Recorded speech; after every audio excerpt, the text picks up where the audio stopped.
me more satisfaction at the time, and still, I found a reliable theme. So I packed up those journals and took a one-way ticket to solitary confinement in the desert, where I began writing what you hear now. An album, a record, a story of my life so far. Things I witnessed, dreamed, chased, gave, and received. Truth bombs that interrupted my space and time in ways I could not ignore. Contracts I have made with myself, many of which I live up to, most of which I still pursue. These are my sights and scenes, felt and figured out, cools and shamefuls, graces, truths, and beauties of brutality, initiations, invitations, calibrations, and graduations, getting away with, getting caught, and getting wet, trying to dance between the raindrops. Rites of passage. All between are on the other side of persistence and letting go, on the way to the science of satisfaction in this great experiment called life. Hopefully, it's medicine that tastes good.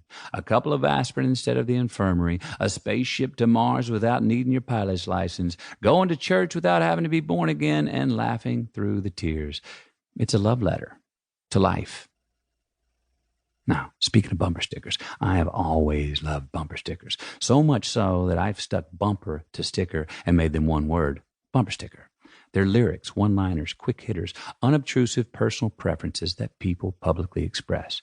They're cheap and they're fun. They don't have to be politically correct because, well, they're just bumper stickers.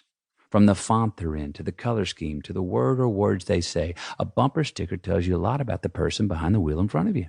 Their political views, if they've got a family or not, if they're free spirits or conformist, funny or serious, what kind of pets they have, what kind of music they like, even what their religious beliefs might be.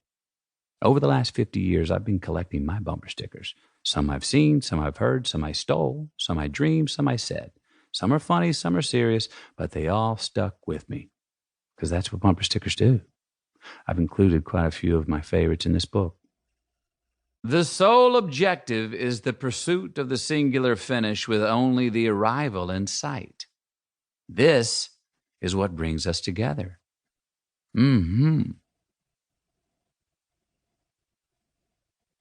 Sometimes you got to go back to go forward. And I don't mean going back to reminisce or chase ghosts. I mean go back to see where you came from, where you've been, how you got here. That's me from a Lincoln ad in 2014. You might remember that one. It got parodied quite a bit. Sold a lot of cars, too. So, how did I get here? Well, I've earned a few scars getting through this rodeo of humanity. I've been good at it. I've been not so good at it. And ultimately, I've found some pleasure in all of it, either way. Here are some facts about me to help set the table. I am the youngest brother of 3 and the son of parents who were twice divorced and thrice married to each other. We grew up saying, "I love you" to each other. We meant it.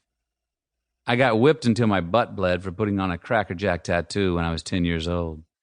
When I first threatened to run away from home, my parents packed my bags for me. My dad wasn't there the day I was born. He called my mom and said, "Only thing I have to say is if it's a boy, don't name him Kelly."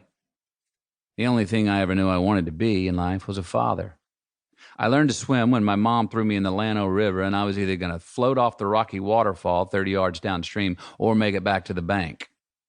I made it to the bank. I was always the first one to wear out the knees in my tough-skin jeans. For 2 years, I led the under-12 soccer league in red cards as a goalie. When I kept whining about my lone pair of tennis shoes being old and out of fashion, my mom told me, "Keep griping, and I'll take you to meet the boy with no feet." I was blackmailed into having sex for the first time when I was 15. I was certain I was going to hell for the premarital sex. Today, I am merely certain that I hope that's not the case. I was molested by a man when I was 18 while knocked unconscious in the back of a van. I've done peyote in Real de Catorce, Mexico, in a cage with a mountain lion. I've had 78 stitches sewn into my forehead by a veterinarian. I've had 4 concussions from falling out of 4 trees, 3 of them on a full moon. I have bongoed naked until the cops arrested me. I have resisted arrest. I applied to Duke, University of Texas at Austin, Southern Methodist, and Grambling for my college education. I got accepted to 3 out of 4. I've never felt like a victim. I have a lot of proof that the world is conspiring to make me happy. I've always gotten away with more in my life than in my dreams. I've had many people